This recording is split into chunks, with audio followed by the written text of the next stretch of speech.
Yes. So, I mean, what gets me with that is that, like you say, people don't want to see change in a sense, but to go forward, we've got to change. And obviously, one thing that I want to sort of bring into the conversation now is Sophie. So you've obviously started making your whiskey.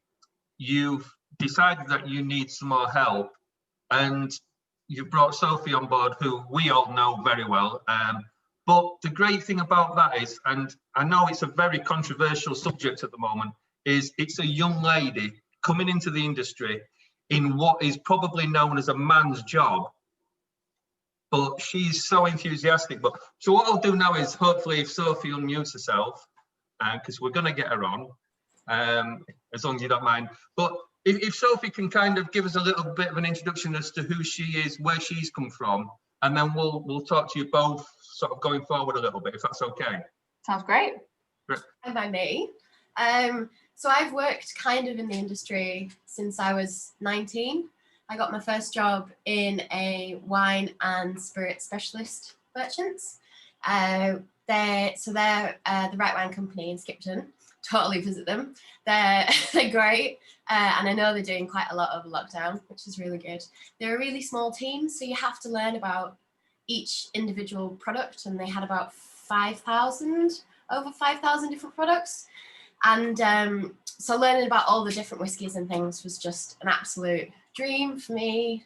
Every single holiday when I grew up was spent on Islay or traveling to Scotland or doing something whiskey related, because both of my parents adore whiskey, which is brilliant for me. Probably my mum more so than my dad, actually, which is quite interesting. My mum's palate and nose is incredible. I've never met anyone who can find such flavours that she can. And I think she really gave me the push to work in this industry. She told me that it would be quite difficult to get into it, and we had a sit-down chat. I remember that when I was 18, just legal. She gave me the sit-down chat about how difficult it would be to get into the industry, but how they would definitely support me every way, which was amazing.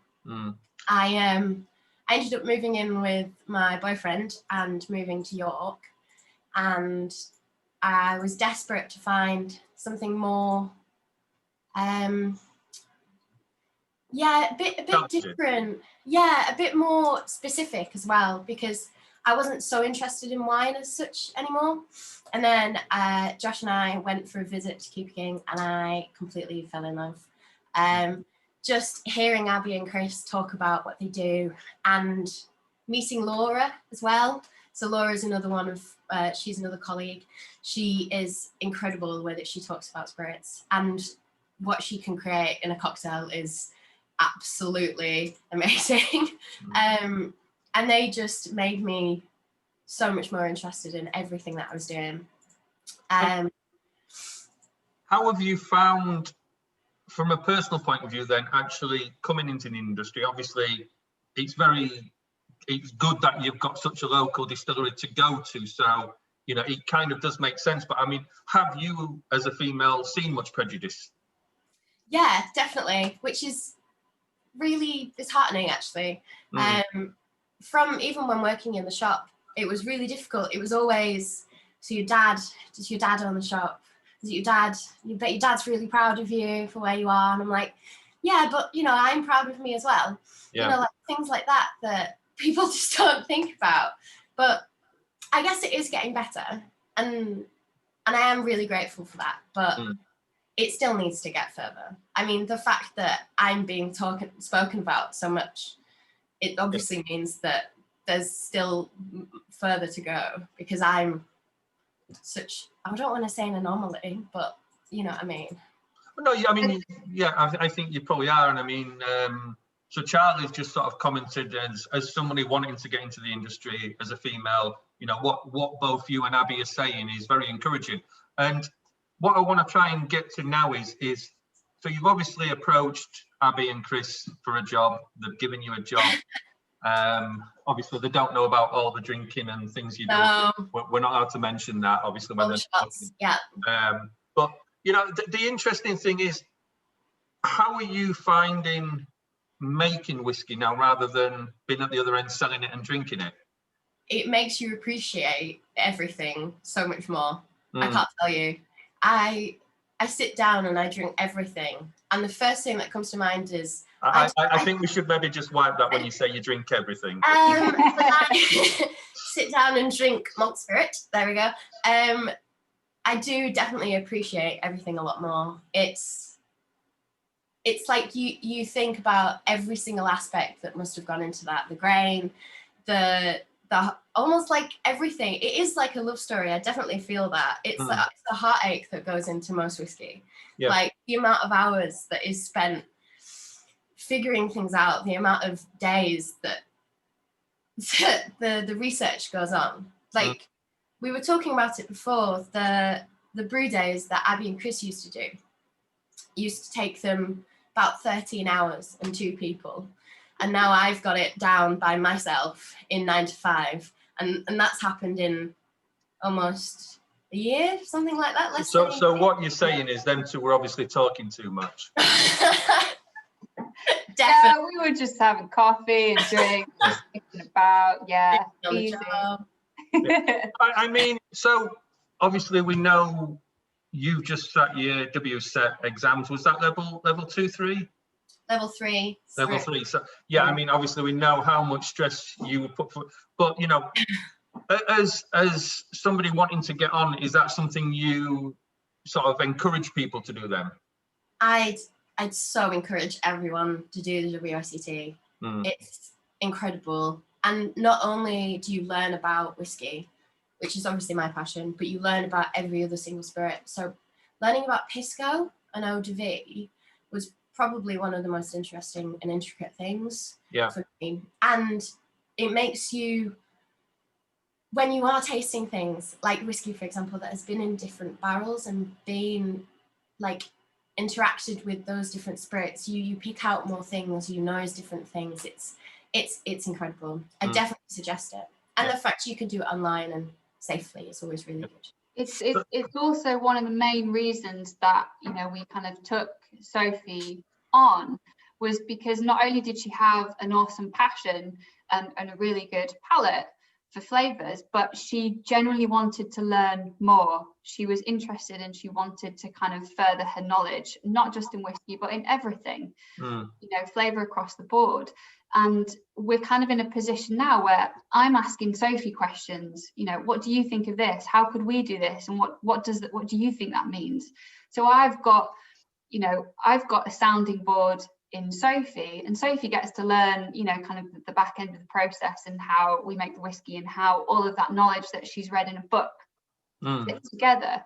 So, you know, as a team, that's working really nicely. And what we're going to start to see over the next kind of 12 months, I think, is us putting Sophie forward more so that she can champion that knowledge and start to kind of, you know, teach other people and kind of help them understand a little bit more.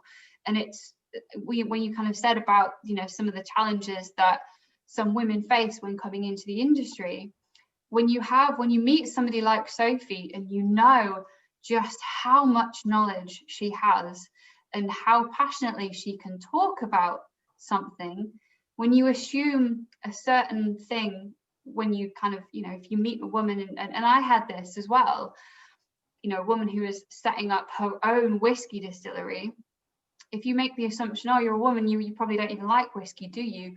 Immediately you cut yourself off from that awesome experience and that kind of conversation about something which you're both really passionate about.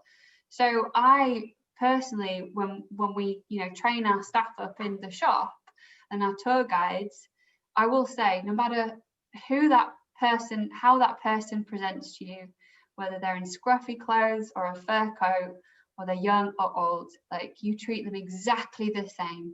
And you never, as hard as it is, you never make any judgment about what they might drink, enjoy, or how much money they might spend, because they always surprise you. Yeah.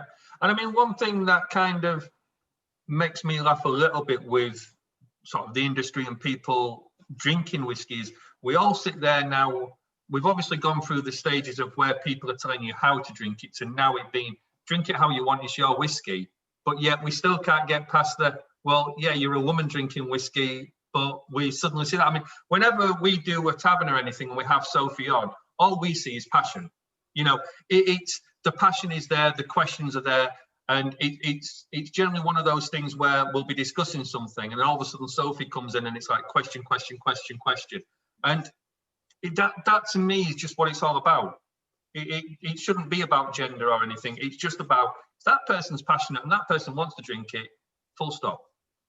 Yeah, I completely agree. And that's easy for us all to say because we've been drinking whiskey for many years now. We love it. We've all been part of the conversation. You know, we've got several female faces reflected here. So it's almost a bit old hat for us now. We know that women are in the industry, they make it and they drink it. But what we have to be mindful of is for the new people who are getting into whiskey that maybe are of the kind of more traditional whiskey drinkers, or they're starting to explore more, that we don't impart the same you know, the kind of same conversations that we had before. We have to to just kind of break it down and keep it open, and just remind people that, you know, we know we're women in whiskey, but a lot of people don't. A lot of people still aren't quite there, you know, and it's about sort of 40-60 female to male drinkers, so it's still not quite, you know, equal. And I think if we just remember that in our conversations and when we're kind of teaching new people about whiskey, that it's more diverse than it was previously, because some people still carry a lot of that with them, you know. They know whiskey to be a certain thing because that's maybe what brought them into it, and they or maybe they're focused kind of mainly on Scotch, and they forget that there is a whole world of whiskey out there, and it's way more diverse than perhaps what they originally, you know, kind of thought. Yeah, and to sort of dispel another theory that a lot of people talk about when they do talk about women in whiskey is they always assume women are going to drink a very light, soft, or concoction type whiskey, and there you are making a whiskey that's full-bodied, quite a big, bold statement whiskey. So, you know, it just proves that we're all wrong anyway.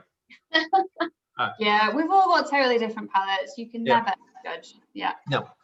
So going back to the whiskey, we've obviously said that hopefully it's been maturing for about a year now. Hopefully it might come out before it's 5 and hopefully nearer 3.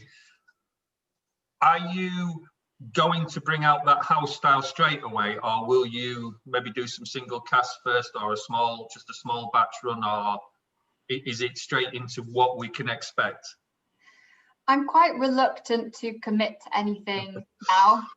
I just want to see what casks are ready and when they're ready. Like, I don't want to make any promises that we're going to do a cask or we'll release this house style. All I can say right now is kind of what we're thinking based on what we're tasting in the cask.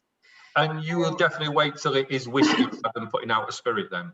Oh yeah, we've maintained all along that it will kind of be a 5-year maturation, although we're thinking it could be ready at 3. Again, I won't know until we're there. So we're saying 3+. I'm not in any rush to release it. We've got the gin, which is paying the bills, so we shouldn't be forced to release something sooner than we want to. Though that said, we will release a limited number of maturing spirit so that you can kind of taste it along the way. Obviously we've got the new make, so pretty soon, kind of maybe late this year, early next year, we'll do a 1-year-old, and then the following year we'll do a 2.